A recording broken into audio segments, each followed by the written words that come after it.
This episode of Splain Yourself is brought to you by Sperry. Sperry is seafaring clothing, accessories, and shoes that are essential accompaniments for your adventurous lifestyle. Please visit Sperry.com. Welcome to Splain Yourself, the podcast that gives regular people a chance to explain their actions or beliefs. I'm Sarah, your happy and freshly caffeinated host. And I'm Michael, as I always do, living the thug life, the only life worth yelling. Today we're going to talk about things that we endorse. I'm really interested in this topic, A, because I came up with it, and B, because it gives evaluation of what Sarah and I promote, gives a window into their worldview. And on that note, we'll go ahead and get started. Diddy Bread, what is the first thing you endorse? All right, so I have to start with my go-to, and that is any product made by Subaru Inc. So Jerry and I bought our first car, let's see, this was my first car that was mine ever. Right. Soon after we got married. It was a joint purchase, but it ended up being mine. Anything new we get is mine. Like, that's the rule, right? Sounds fair. It's totally fair. Okay. But yeah, I needed a car for sure, so that's mostly why it was mine. But yeah, it's Subaru Forester. It's an 04 Subaru Forester, brand new. I'd never had a new car before. I'd never had a car that belonged to me officially before. And what year is this that you buy the 04? It was 03. It was like, the new model for the next year. It was like late 03. This is a new car. It's very new. This yes. is not new to you. This is new to the road. This was brand new. Okay. And I'm an advocate for buying a new car if that's in your means. Sure. To do. So, long story short, we got rid of that car about a year ago. It's coming up on a year, like May of last year. So that car lasted us, and it probably would have lasted a lot longer. Uh-huh. I happened to wreck it on the way into the Subaru lot to shop for a new Subaru. Oh, wow. Yeah. That's a fortuitous car crash. I know. So at that point, it was not worth fixing the car to us. But, we had it for 14 years. 14 years is a good run. 14 years was a really good run. And we bought another Subaru Forester. Oh, there we go. And we love this new car. But I feel like they make a good car. And we've driven several cars. Jerry worked for a car dealership, and we just, we're fans of the good old Subaru. We're like the commercial, they have the commercials of Subaru where the people are turning in their decade-old Subaru for a new one. That's kind of us. Sure. Yeah. Well, they left you out of the commercial. They did. Unfortunately. I should write to them. So put us in your next one. So my question about you and Subarus is, to me, I think that Subarus are for rugged, outdoorsy people, right? Because are they? You're for camping, and they have the commercial where the guy with the dog named Duck, and they take him to the beach. Yes. And they can't jump out. Oh, that commercial gets me every time. Oh my gosh. Yeah. Are you and Jerry rugged and outdoorsy? No, not really. I mean, I would say we can be outdoorsy when we want to be. He would love to be way more outdoorsy than we are. I am not a fan of the idea of spending extended periods of time outdoors, like we're talking overnight, like right. I need my plumbing. You do need plumbing. Yeah. I feel you. I need my outlets and my plumbing. Right. We love hiking, but for me, if we can do like a short, like a day trip, I'm good with that. Right. And so the Subaru does come in handy. But the all-wheel drive, they put that in every one of their vehicles. That comes in handy when we get like the sleet and the freezing stuff on the roads. We get mush here. We don't really get snow. Mush. We get mush, but it freezes. Yes. The water freezes over. People are skidding around. We don't have that problem because of the good old AWD. Yeah, no, we're not that. We don't live that life. Do you ever feel like, hey, this is clearly targeted at somebody else, and maybe a little awkward driving something that is maybe not, it's not that it's not for you, because you can buy a car. Right, absolutely. But it's not targeted at you. It's not, but I'll tell you something. The Subaru that we just bought last year, we wanted a turbo version the first time around, but they didn't make that outside of a manual transmission. Sure. We both can drive manual transmission, but we wanted one car that wasn't. Sure. And Jerry's car at the time was a stick. So we got the automatic that didn't have the turbo, and we vowed to ourselves that if we ever got another Subaru, it would be a turbo. And so that's what this one is. And I feel like there's not, and we shopped around because I was open to another type of car, But what I wanted was the all-wheel drive and a turbo, and I wanted like a small SUV, and there's just not that many options when you narrow it down. Yeah, so that's pretty specific. But definitely a fan of the Subaru, and I would recommend it to anyone who is a fan of driving and a fan of, capacity in your car.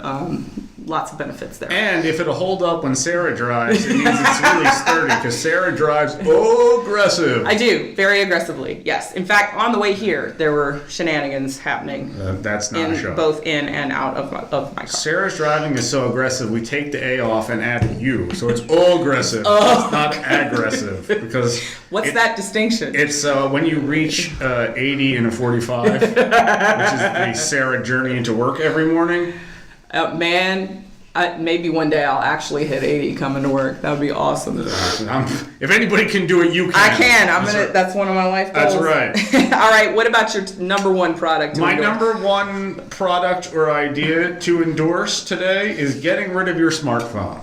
All right, so not exactly a product, but an idea. An idea. Got it. So then, therefore, this is an endorsement of going back to dumb phones. Dumb phones, yeah. I know some people who have this same idea. In fact, I got a friend with a flip phone right now. Have you done it yet? No. Okay, what's the plan? So the plan is when my current, and I don't have a fancy phone, I have a iPhone 5, which I got for $30. Sure. When it dies, maybe to go back to the dumb phone, because I don't like the idea that I have constant access to things that I don't really need. And especially, I'm starting to become convinced that social media, while it can be useful, is also very, very bad for you. And that I don't have enough willpower to keep myself off of it entirely. Oh, I don't know what you're talking about at all. No, you sure don't. But that if I can limit its availability, like I can get to a computer very readily. Sure. Obviously, I have complete access to one here at work, and I have a home computer, and we have an iPad, and my wife has a smartphone, so we're not lacking in availability of internet. No. But the question is, why do I constantly need it? The only thing I can think that's useful is the GPS. Sure. And I think there's a workaround this. There probably is. Like, get a Garmin, which I have. Yeah. Which I had before I had a smartphone. Oh, well, there you go. Yeah, I think that social media is hurting us in a lot of capacities. Tell me about, like, your perception of how it's hurting you personally. How it's hurting me personally? It's a time suck. Okay, yeah, definitely. Right? And I have mixed feelings about this because this is the way we keep up with people. Yeah. So then it's like, are people a time suck? Kinda. But not really, because, well, I would argue that people in face-to-face, like, interactions with people, you could think of that as a time suck, but I feel like that's investment in your relationship with somebody else, right? But on social media, like if it's digital interaction with someone, how valuable is that really? I don't know. I don't think so. Yeah. I'm not convinced of its value, and to me, there are people in life who are time suckers. Oh yeah, that's true. Right, so they're not valuable. No. Number two is it often leads to life comparisons. Dangerous. Right, dangerous because why are you comparing yourself to somebody else? Yeah, it doesn't matter.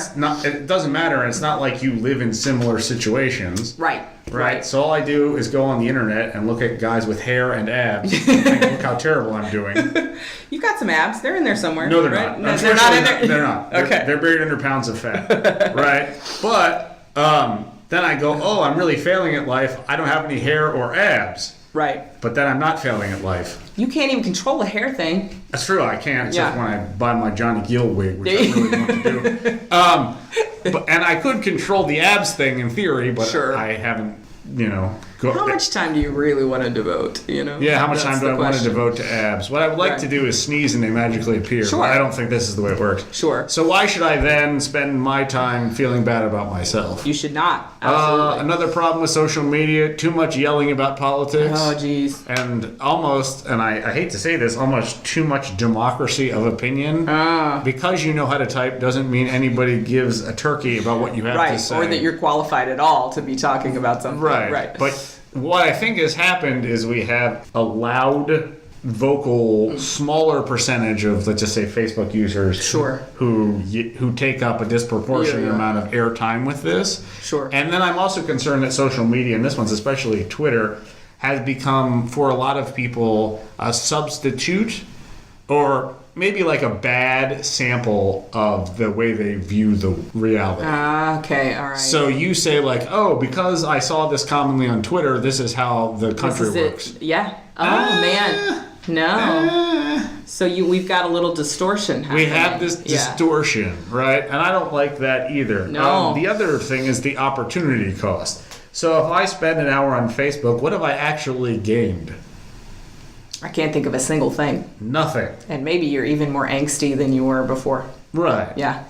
So for all of these reasons, I'm not saying you have to completely do away with social media, but I think it would be beneficial for most people to get rid of them. Find some means, even if you're not getting rid of your smartphone, to limit your access to the internet. Yeah. I'm with you 100%. And I can't tell you how many times I've gone through the phase of like, okay, I'm going to quit. And I quit for a while. And then something pulls me back in. Like, I'm strictly using social media now to promote the podcast. Mm-hmm. But I was on there yesterday uploading stuff. And then I heard the thing on the news about Johnny Walker. And I just had to post about it. Because I was already on there. I was like, okay, let me just do this real quick. Where I'm supposed to be refraining. Because that was my Lent give up, but we can talk about that in a minute. Okay. So your number 2 is Google Home. Yeah, Google Home. Can you inform the people of what the Google Home is? Yeah, it's a government listening device sitting in my kitchen. No, I'm just kidding. Sounds good. Not really good at all. No. So yeah. There's a few different like smart home assistants that are out right now. Google Home being one of them. Like and then Alexa? There's Alexa, right? That's the Amazon version. And then I think Apple has one too, but I forget what it's called because I don't care about Apple products. Oh. So there's some bias there. Whoa. But Google's great. So we got the Home like maybe 2 Christmases ago. And it just kind of sits in the kitchen. It's a little speaker, but it's also got a microphone and you can tell it, like, hey, Google, what's the weather today? And it'll tell you. You can say, if I ever cook, I could, in theory, say, hey, Google. And I've actually done this before because I do make scrambled eggs from time to time. And I'll say, hey, Google, how do you tell if an egg is bad? Because we're the kind of people that keeps eggs in our fridge way too long. And then Google will tell me, like, and she says, if the egg sinks, it's good. Or I can't ever remember, so I ask that question often. So it's one or the other. You have a sort of a home remedy for figuring out if eggs are bad. Yes. Okay. Absolutely. And we've also made additions to this system where there's little mini speakers that attach to the Google Home, and I've always wanted like a wireless interconnected speaker system in my house, but those are super expensive. Yes, they are. With the Google Home, the mini speakers cost like $30. And we just popped one in like one room and one in another. And now like I can listen to a podcast while I'm doing chores. And if I have to go from the bedroom to the other side of the house, I can still hear what's going on. Right. So it's pretty cool. Oh, okay. Is there any downside to the Google Home? Like you think? People would say. Yes.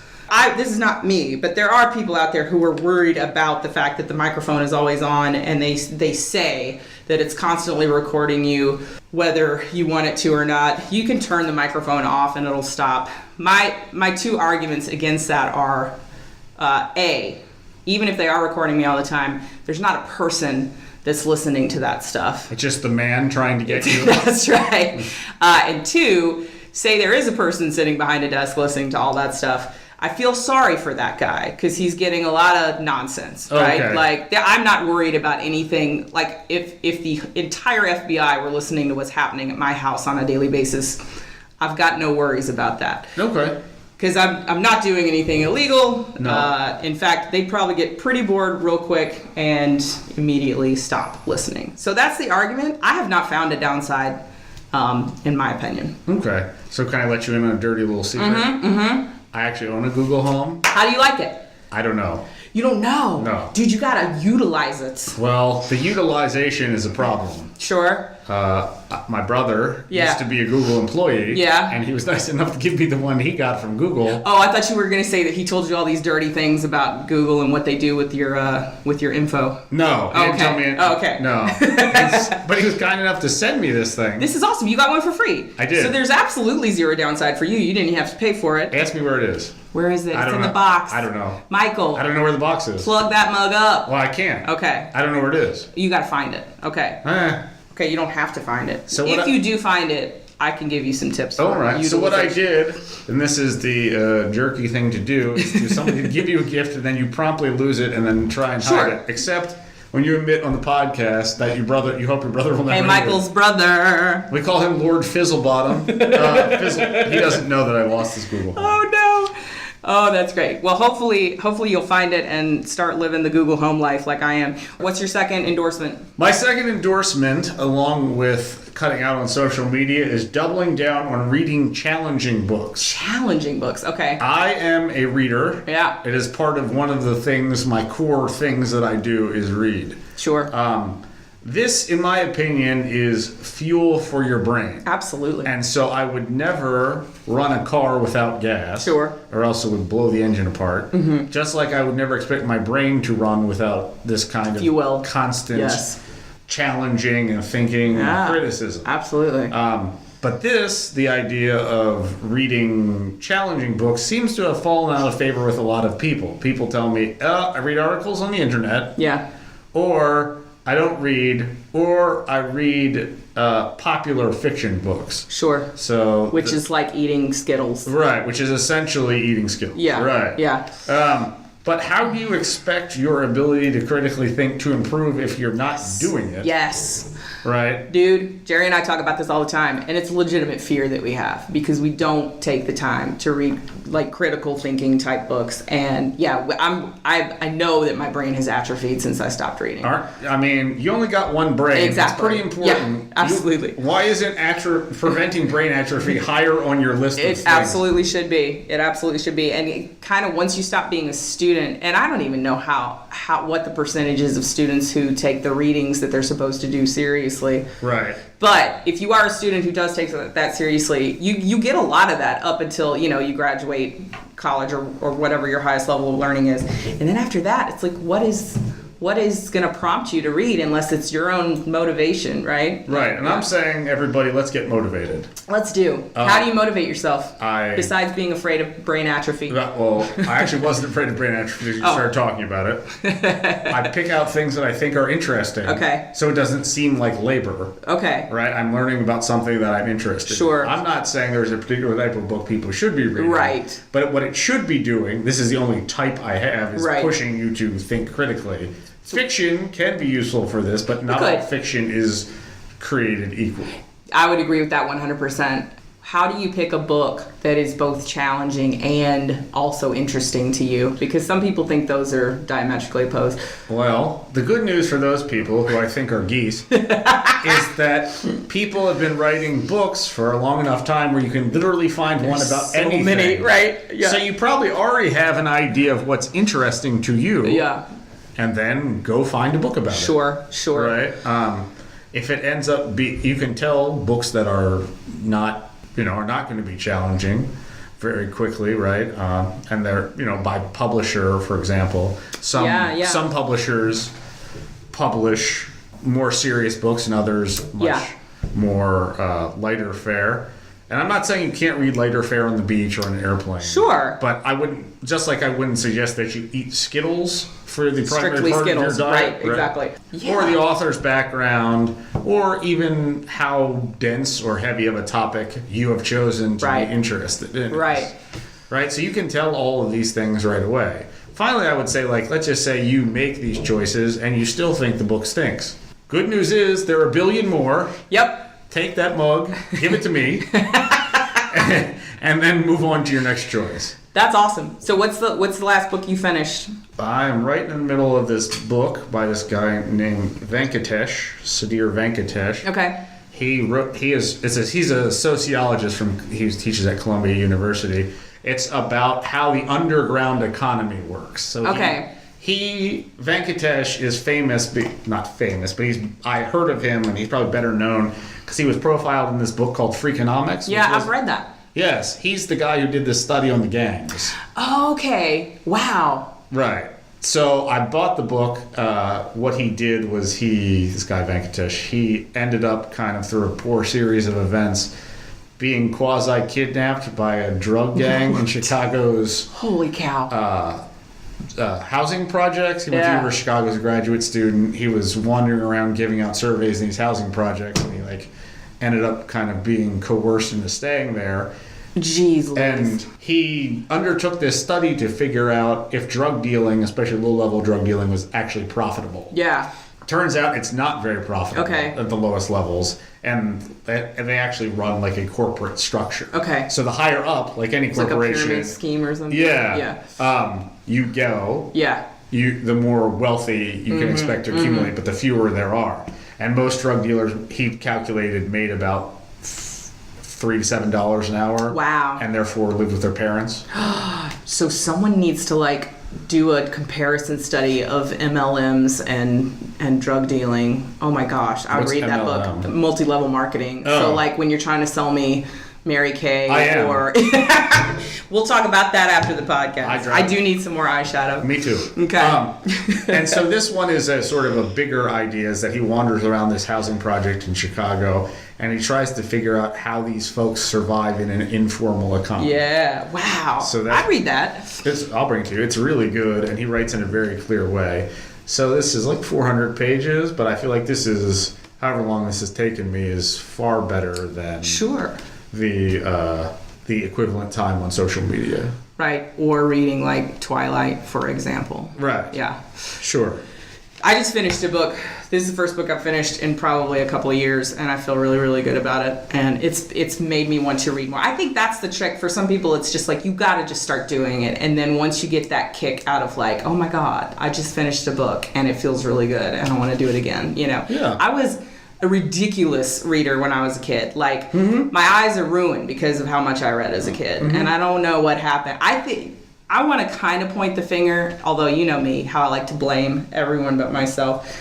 I do like a good blaming. I'm in on that. I feel like my love of reading got killed when I hit high school, and the books we had to read were just, none of them were interesting. A lot of garbage. Right. Like, anyway. William Shakespeare, garbage pile. I did like some of the Shakespeare we did, but like the summer reading did it, because it was like 10 books, and none of them, like I had to read Catcher in the Rye when I was 14 years old. I love that book now, but when I was 14, come on. Oh, like, we're going to have to agree to disagree here. About Catcher in the Rye? I read it when I was 12, 13, 14. I loved it then, and then I read it again as an adult. And you hate it. Oh, I love it. No, I love it. You love again. it even more. Yeah. I've grown to love Catcher in the Rye. I think because of my sheltered upbringing, I was not ready for Catcher in the Rye. Right. So it's my most like reread book at home. I have so many marks in it. It's insane. Right. But anyway, moving on to the next thing. Maybe we do a Catcher in the Rye podcast. Oh my gosh, let's do that. All I'll wear my right. Stay t-shirt. tuned for that one, you guys. Okay. Yeah. Number 3 for Sarah. Number 3 we don't have to spend too much time on this. Okay. My number 3 is box wine. And for the wine drinkers out there who are listening, if you haven't done box wine yet, you got to get back on that train. Box wine was like, it became a thing a while ago. Like, I was in college when I first heard of box wine. Right.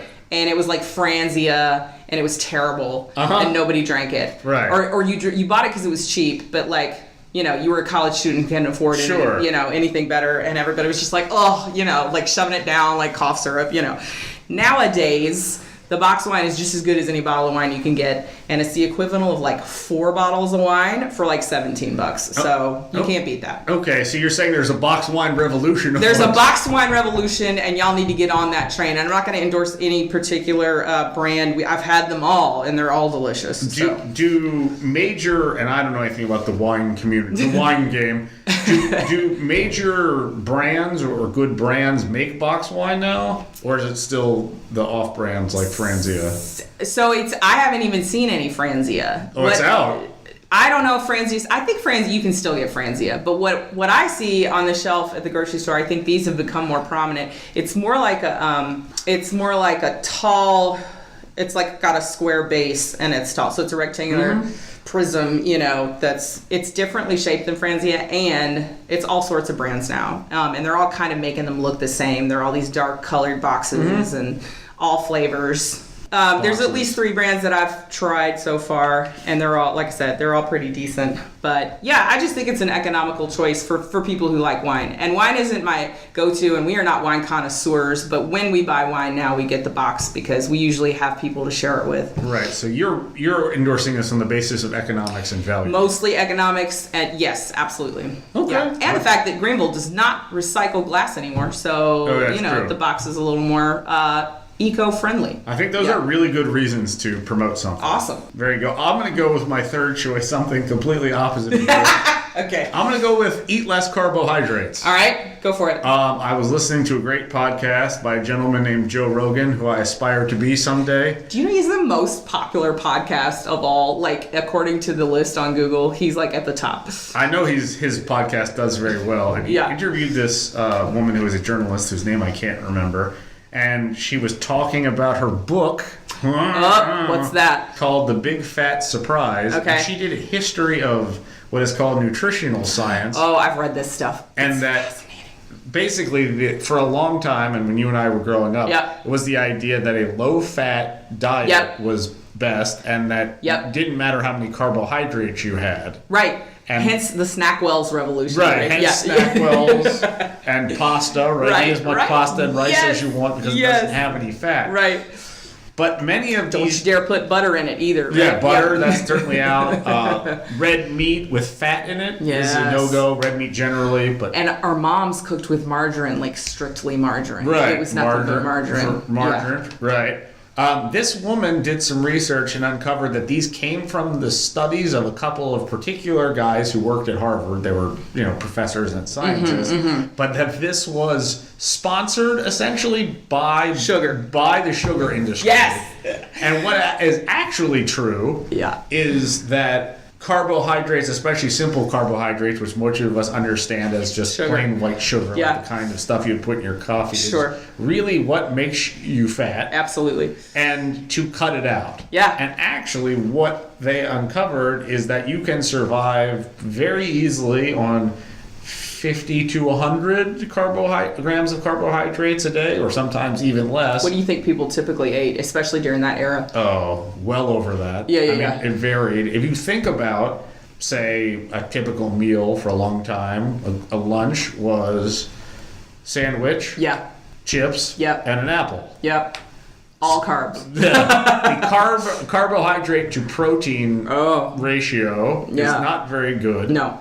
Right? And even though an apple is useful to you, it's still fruit and therefore sugar. Sure. Right? What it turns out is that you cut down the carbohydrates, your body's next step is once the carbs are out, because carbs are useful for energy. Sure. Right? But it can't process as much as you can put in quickly. Your body can't process as much as you put in quickly. It will then turn to protein and then turn to fat to burn for energy. Yes. So you can be much more efficient as a human being if you can teach your body to burn fat for energy. In addition, obviously, you lose weight and you generally feel better. And you may stave off like pre-diabetes, which, there are probably many Americans who are in that state and don't even realize it. When Jerry and I started South Beach, we read the book, and that author, I forget his name, but he... Mr. Beach? That's right, Mr. Beach himself.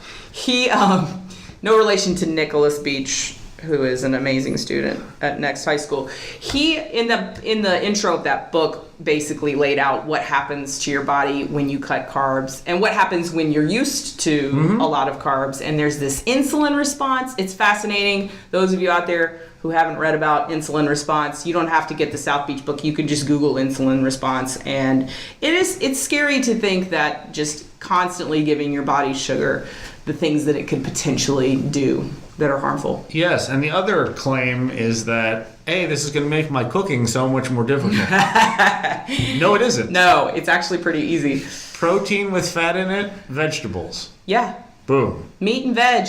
Done. Yeah, absolutely. If you want to throw on some fruit once in a while, fine. It's actually made my cooking, not that I know how to cook anything. Right. But my meal dealing with a lot easier. Sure. And I think the big takeaway for people who are not interested in fad diets is that you should vary what you eat. You should limit your sugar. You should eat more plants, but you should not be afraid of fat. Like, that's the bottom line. Right, that was the point. Fat is not a problem. The point of her book. And it's like dietary fat and body fat are completely Sure. unconnected. That's the idea there. The dietary fat is what keeps you full. Right, exactly. Satiation. That's right. Mm-hmm. So I love it. This is my new thing, Yeah. and it also improves my athletic performance because my body is not struggling to digest all of this other crap it doesn't want. Absolutely. I think that's a great endorsement. I'm going to chime in on that endorsement because I have experienced the positive results of cutting out carbs. And unfortunately for Sarah, box wine has a ton of carbohydrates. It does have a ton of carbs, there's no box wine in my house right now. I won't say what there is, but there's no box wine. That's because it's only Thursday. That's right. All right, let's go to the next thing. So this is great because we're overlapping a lot here. Yes. So I've downloaded on my phone this free app called Space, and I'm going to endorse it. But I'll also endorse any other product that does basically the same thing as Space. It's a phone usage tracking app. So basically you can preset how many minutes you want to spend on your phone a day, like looking at your phone. I don't think it counts phone calls. Right. It's just like looking at your phone, right? Sure. And you can also set like a limit to the number of unlocks that you do. So you're not, continually. And that might be, the data points may be a little arbitrary. Sure. You can set them to how what makes sense for you. And it's not like it locks you out of your phone if you hit your limit, but it'll prompt you, if you open your phone for like the 5th time in 20 minutes, it's gonna give you, the app pops up and says, are you sure you need your phone right now? That's a great idea. It's good for me because I need that kind of external motivation to get anything done. So yeah, I think that's a fabulous idea and goes along well with sort of number one of me. Which it does. Which is to cut down on the usage of the internet. Yes, it does. Well, that is cool. We will take advantage of that at my house because we can always do less. Absolutely. Your number 4? My number 4, and this is a specific product, is called New Mood by a company called Onnit, which is Joe Rogan is a big, he's our theme, or my theme here. Onnit, like O-N-I-T? O-N-N-I-T. O-N-N-I-T. Okay. This is a completely natural herbal supplement that has done wonders in reducing my anxiety. Oh, okay. So generally, I'm very skeptical of when somebody says something, I have something that will really help you. Yeah. Right? At first, I think, I'm not ingesting a bunch of chemicals. No. It's like drinking Drano. Right. So I looked at the bottle and I was like, what is this stuff? So I researched it and I was like, well, none of this is actually chemicals. Okay. And then I was like, well, obviously it's not going to work. Yes, it is. It does work? It works. Wow. Fabulous. Okay. If you are somebody like myself who is a little prone to get worked up over nothing, or a good deal prone to get worked up over nothing, sure, this is really, really helpful to me. Okay. Not only does the plan for it is, say after dinner, take 2 pills. They taste like grass, but they work. It's easy for me to get to sleep. I'm tired quickly, or at a reasonable time, like an hour and a half. Right. I sleep well. I get up the next morning, and nothing feels like it's a big deal. So this is probably a combination of sleeping better and whatever is in there, the roots. Can I ask you this question? Yes. Is there THC in there? No. Okay. There's not THC because that is something... That's probably an illicit substance. Yeah, THC is probably a lot of fun. It's not really my area of the world. But that is something I'm not putting into my body. Right? Sure, because it's unnecessary. Okay. No, the reason I ask is because I have heard from other sources that similar effects, like... You'll go to sleep, you'll sleep better, and you'll feel more relaxed. Yes. So that's interesting that there's that parallel. So for some people, I believe that stuff does work that way. Sure. But for other people, it makes them paranoid or hungry. Right. Which is also very interesting. I want none of those things. Right. And this has really worked for me. Cool. What's the name of the product again? It is called New Mood by Onnit. New Mood. And it is a little bit expensive, but I don't take it every day. Okay. So I ration it to days when I know that something that agitates me is going to happen. So it's not always... I'm not always taking it, but if I can predict this may happen, then I'll go with it. Gotcha. So I thought, maybe you're doing a placebo, Blum. You want this to work for yourself, and, you're just looking for something. So I enlisted a guinea pig named Josh Newer, who was a frequent contributor to the podcast, Strengths Finder expert, and upcoming guest. And he said it worked great for him too. Really? So I'm beginning to think that there actually is some validity to this. Yeah, And I want to then- get my hands on some. I'll bring some in for you. Nice. And then, furthermore, I gave it to my psychologist. Yeah. Because he would know something. Sure. And he said nothing in there is chemically or addictive. Okay. And that probably you should be careful not to drive immediately after you take it. Right. But since I take it after dinner at home, I don't have that concern. Okay. Home run. Dude, that's awesome. That is a great product. Very cool. And we'll give it back to you for number 5. Yes, number 5. We're rounding the bases, headed for home here. Yes, we are. All right, so my 5th one, it's got to be Movie Pass, because you make a Movie Pass account, right? And they send you it looks like a credit card, right? And then you pay a monthly fee. I think it's like $10 a month, and you get to go to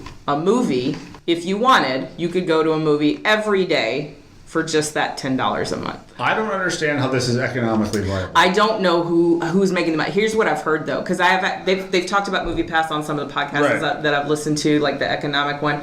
There is a certain amount of expectation that this will obviously send more people to the movie theater than are currently going. Sure. Right. The more people you get into the theater, the more concessions you can sell. The concessions are where the theaters actually make their money. They don't actually make that much off the ticket sales themselves.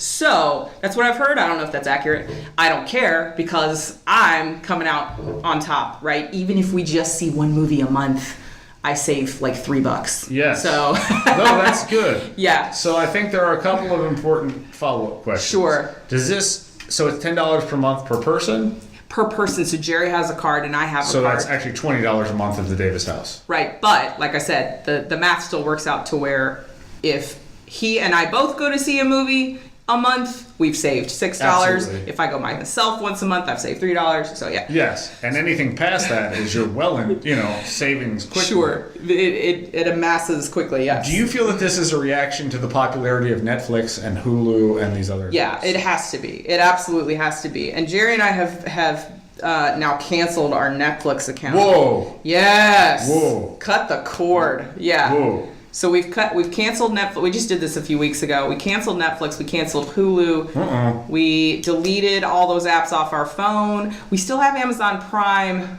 because of the free shipping on our packages. That's we could access Amazon Video if we wanted to.